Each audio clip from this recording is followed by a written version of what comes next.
Star Alliance, new member, Deutsche Bahn AG in Germany. What does it mean for us as passengers, as customers, as maybe victims of the Deutsche Bahn AG? Scandinavian Airlines, yes, hard times, pilots are on strike. It cost them 10 million, would be nice, 10 million euros or dollars, however you see it, a day, and bankruptcy that is circling above them. Then I do have from the deal zone for you today a deal with Lufthansa to Dubai in business class, and we will have some footage from a Twitter user who was showing us how you can enjoy the queue for queuing up in Amsterdam Schipohl.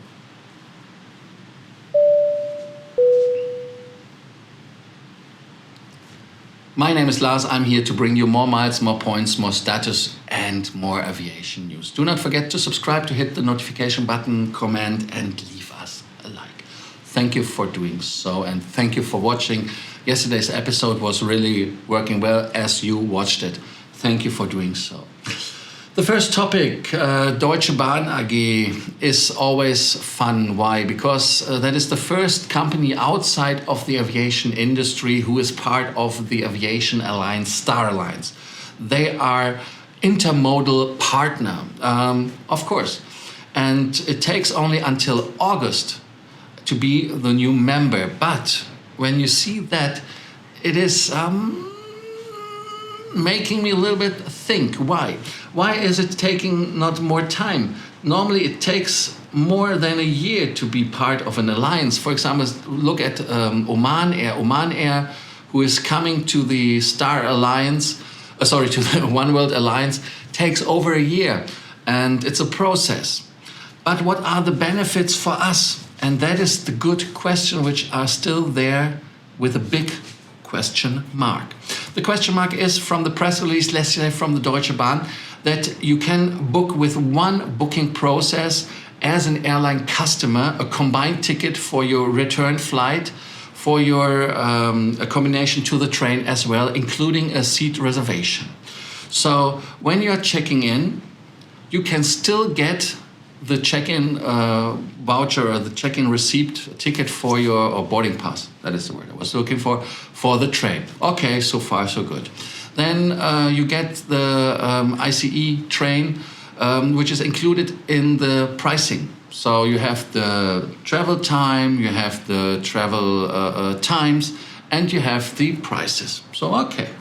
Then you have an expedited luggage handling. But what does it mean? The air rail check-in is in the airport in Frankfurt between the terminal, Lufthansa terminal, and the railway station, so in this bridge. But the queues are long there as well, and I mean, sorry, you have to schlep it. Okay, sorry. And all business and first-class passengers from member airlines of the Star Alliance get, with a Lufthansa Express rail ticket, additional benefits, and that would be access to the Deutsche Bahn lounges. But brace, brace, brace. That is not an airline lounge. Sometimes we have airline lounges which are already, these are, so if you have experience with Deutsche Bahn lounges, even with the first class areas, which have been, of course, a little bit upgraded, but the question is, do we have access to the first class areas? Are we entitled to get a guest? What is happening? So that are more questions that we have than answers. And in my opinion, there's one big detail missing. And for that reason, I have to be, I have to be a little bit a party pooper. Yeah, I said it now. Why? Because if you're in Germany and you want to book a ticket with Deutsche Bahn, you have this Deutsche Bahn app, And when you book it, you don't get miles. You don't get points. You can only collect miles for Bahn Bonus. Are the Bahn Bonus statuses like Platinum? Is it a Star Alliance Gold?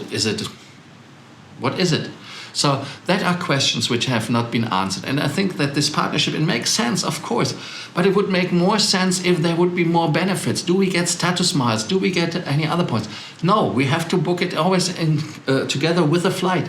That is for me not the greatness and the wiseness of everything. In my opinion, they should have done it. They should have, of course, implemented it that you get miles, points, and status when you buy a Bahn ticket, like you get, for example, when you fly United as a Lufthansa passenger, as a SAS Eurobonus passenger. No, you don't get them. And that is something which I think is... It's greenwashing. It makes no fucking sense. Sorry to say it's so harsh. You have missed a chance to make really an intermodal partner. Why do we not implement these airlines and the train together? Why we don't go with Anna to Japan, to the Shinkansen and all on? That makes so much sense. That would make so much benefit for the people, that you have points that you can collect and you get status for it. That is the benefit of a alliance, not only the connectivity, not the seamless travel, even when you cannot talk about seamless travel when it comes to Deutsche Bahn. They have to be more reliable. And one other thing is what you have always to keep in mind, and that someone yesterday wrote it as well, what about the luggage? So I'm standing at a German, let's say Düsseldorf, where they have a flight Düsseldorf-Frankfurt. So where is my benefit? That I don't have to queue up in Düsseldorf? That I go west with a train to Frankfurt and then have to queue up in Frankfurt and have to schlep it myself? It's much more convenient if you have a connecting flight, just to get into the train in Düsseldorf, at the airport in Düsseldorf, get rid of it, go to the lounge, fly to Frankfurt lounge, fly. So finished. Makes no sense. So this opportunity is, in my opinion, really, really lost. Sorry. Looking forward for your comments, looking forward what you think, looking forward for your inputs. Thank you for enlightening me with your ideas and your thoughts about that. My thoughts about the regular, I was thinking about the F word, F up, because the lines in Europe, in US, in Australia, everywhere around the world, except the Middle East somehow I have the feeling, are humongous. 1.5 kilometers in Cologne. 400 meters in Düsseldorf on different queues, and people queue up on the wrong queues. 400 meters, 1.5 kilometers. That is unbelievable.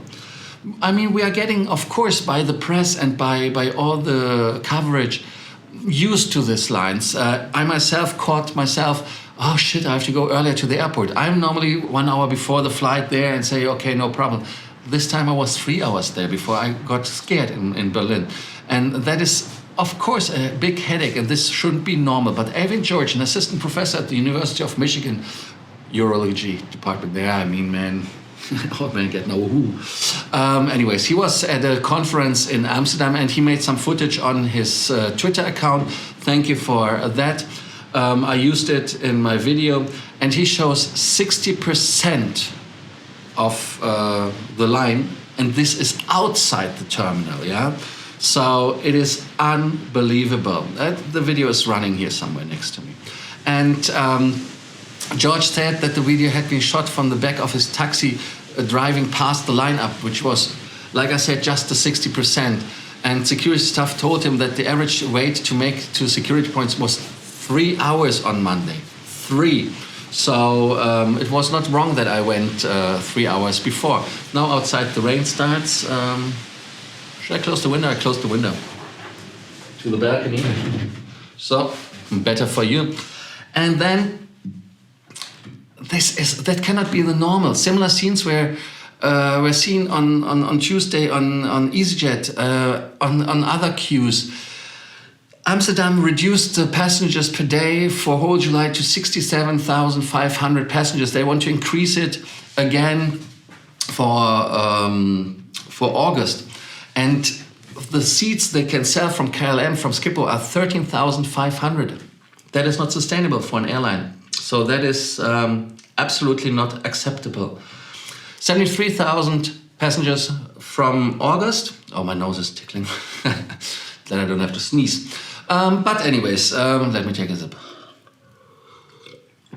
Of course, they are trying to take the efforts and focus keeping the consequence for the travelers to a minimum. For July, everybody is having this trouble. Even in Germany, they say just come with hand luggage, but that cannot be the new normal. That is something which is not acceptable. Please, people, work on it. And of course, I can only come to my fellow German international and other viewers who watch this channel. Please behave. That is for all a big, big issue. Now a big issue is Chapter 11. Chapter 11, that is something which is a nightmare. But let us go first to the facts of Scandinavian Airlines. The pilot strike brings SAS into turbulences. This turbulence is, of course, now a time which is the worst time for the airline itself. 1,000 pilots are on strike in Sweden, Denmark and Norway. And the talks have been declared as a mistrial, I don't know. Actually, it didn't work out. And on Monday, they said, okay, it's done. We gave them a lot of time and it didn't work. It's not a question about money, but it's a question about that the pilots are not happy with the reaction from SAS. When in 2020, half of the pilots who had been flying for Scandinavian Airlines, SAS is the short form of Scandinavian Airlines, who had been fired, they got a clause in their contracts, you can return. But now Scandinavian Airlines is not interested in this deal, and Scandinavian Airlines is not honoring it. And this is a problem. Of course, this is a problem because Scandinavian Airlines cannot afford this strike. And when you go to this not affordable strike, it's for us passengers not affordable as well. We have 30,000 passengers who are affected. And the pilots at Scandinavian Airlines voted to go on strike on Monday after this low-running pay negotiations. So it's really a problem. And now the analysts are warning. The finger pointing at SAS is just started because they say, whose fault is it? And when we see the most significant pilot strike in the history kind of aviation that was with British Airways in 2019, the tensions between pilots and Scandinavian Airlines are big. And the problem, what the SAS president and CEO Anko van der Werf said is, a strike at this point is devastating for SAS, puts the company's future to death with the jobs of thousands of colleagues at stake. The decision to go on strike now demonstrates reckless behavior from the pilots' unions and shockingly low understanding of critical situation that SAS is in. Yeah, but we have to understand both sides. I mean, you cannot say that on one side that is okay and the other side it is not okay. Now let us come to the Chapter 11 situation. Chapter 11 means that you have under Chapter 11 an umbrella, and this umbrella means that you are protected against the people you owe money to. So you want to slash the cost for airplanes, you want to negotiate new terms with your employees, you want to have new terms with your suppliers and so on. The airline will honor new obligations, so everything which is coming now after the 5th of July, that is okay, but which is before, that is a big question if they're going to honor it. They said that they honor obligations to the public regarding tickets, refunds, credits and miles. However, what happens to the European compensation 261/2004? When you filed it before, do they just say, no, we are belly up? And the Chapter 11 process is a step-by-step process. It is something which is in the US often used. But they said that they did choose the Chapter 11 even to do it without the pilot strike. They just did it now earlier. And Jacob Petersen, the vice president of equity research of the Danish investment bank Sydbank, said that the worst case scenario where the strike cost daily 10 million a day, or half of the airline's cash flow from operations, to put it just in perspective. The SAS has too much debt and has too high cost and is not competitive. SAS is, in other words, a company flying towards bankruptcy. The airline is attempting to restructure and has no mood to agree to big pay increases. Scandinavian Airlines is partially owned, of course, by the governments of Sweden and Denmark, and 70% in private hands. The financial difficulties Scandinavian Airlines having is not new. I mean, I have the feeling that they're asking maybe every hour, Lufthansa, you want to buy us? Hello, Lufthansa. And that is a big problem. The pandemic was the icing for them to really go into the knees for all governments. You see Finnair, even Lufthansa needed cash influx from the governments. And when you see now that all airline employees, including pilots, are increasingly stretched as labor shortage and strong passenger demands push airlines to the brink of operational qualities. Living costs are going up, they are skyrocketing. In Europe, SAS pilots already working harder than ever are also not in the mood to back down. So that is a spiral. Instead of showcasing the airline, the SAS is dealing, of course, with investors who are not happy. And they had the busiest week since the start of the pandemic. The strike, perhaps deliberately timed, puts paid to that. Anko van der Werf wanted to use this week's traffic to showcase the potential investors what SAS could do on a good day. Instead, he's dealing with a strike. And that means that this 30,000 passengers who are dealing now with this, they are not putting the money in it. And airport workers are also putting pressure on the airport operators to improve pay and conditions. So that is a spiral. In Germany, you call it Lohnpreisspirale, which means salary price spiral. When the salaries increase, the prices increase. When the prices increase, the salary has increased. You see, that is a never-ending story. I don't know if this is existing in Germany. But returning to the Chapter 11, is this not abusing Chapter 11? Somehow that airlines using Chapter 11 have an advantage? Because SAS has struggled, other airlines are struggling, then they get an influx, then they got the Chapter 11 thing, get rid of the old obligations, they don't have to pay anymore their employees when they are retired, so retirement funds are finished. That is something which is unfair for airlines who are working. And this is a misuse of that. The question is even, why is a Swedish, Danish, Norwegian, European company filing the case in the US? Avianca did the same. And why do you not allow companies who are like you put an animal which is nearly dead, which is suffering, you shoot it. Why shouldn't we do it with airlines as well? Don't get me wrong. I like Scandinavian Airlines. I like their logo, the image, the cabin, the people, the product, the design. I like everything about them. I'm a diamond.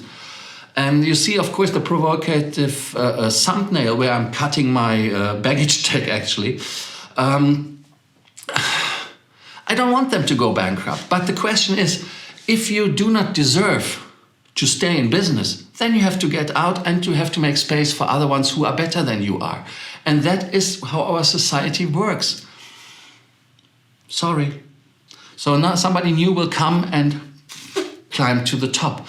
Maybe they have a better product. I'm not talking about Norso and all these other things, low cost. I'm talking about loyal legacy carriers. But are we not the same problem, that we don't pay, that we are not willing to pay for the services? I have to touch my own nose. Comment down. I'm looking forward to your comments, and I hope that this episode will find your liking, even I'm a little bit controversial today. And to bring you at the end a little bit more peace, and you think that I'm not someone who has just always, where the heart is bumping and I get this kind of vessels. Lufthansa is having a deal. Deal zone, yes, that is always the end, that we have something smiling when we are ending the show for today. For example, you can book a flight from Greece via Frankfurt to Dubai. Yes, in the business class, the price is 1,280 euros. 2,080 euros, what do you have to know? Travel from turnaround must commence no earlier than 3 days after arrival at turnaround, or travel from turnaround must commence no earlier than the first Sunday after arrival at turnaround. Basically, that are the rules. Travel time is open, and of course, business class in Lufthansa is nice, is happy, and is good. To give you the mileage for one way, the mileage would be with SAS 3,759 for one way. If you take the return, you double it. And of course, like I said, you have to be in the mode of danger. If you do it to Scandinavians, no, support them. Then when you go to Lufthansa and you collect the miles with Lufthansa Miles & More, you get the same amount, 3,759, but you would get, if you collect it with Lufthansa Miles & More, as it's a Lufthansa flight, you would collect the same, but 1.5% on top. And of course, do not forget your 25% bonus that you get, executive bonus it's called. if you are a Lufthansa frequent traveler, senator, or a Hon Circle member. You can book these flights on lufthansa.com or at any Lufthansa travel agency. €1,280. Great price. Thank you for watching Frequent Traveler TV. Thank you for watching our takeoff episode today. A little bit more crazy than normal. I hope that you enjoyed it. Leave us a like, leave us a comment, subscribe to the channel, support us like you did yesterday. Thank you for watching again, and do not forget to hit the notification button, the bell, that you do not miss any episode for more miles, more points, more status, and aviation news. Thank you for doing so, and see you tomorrow. I'm thirsty, so bye-bye.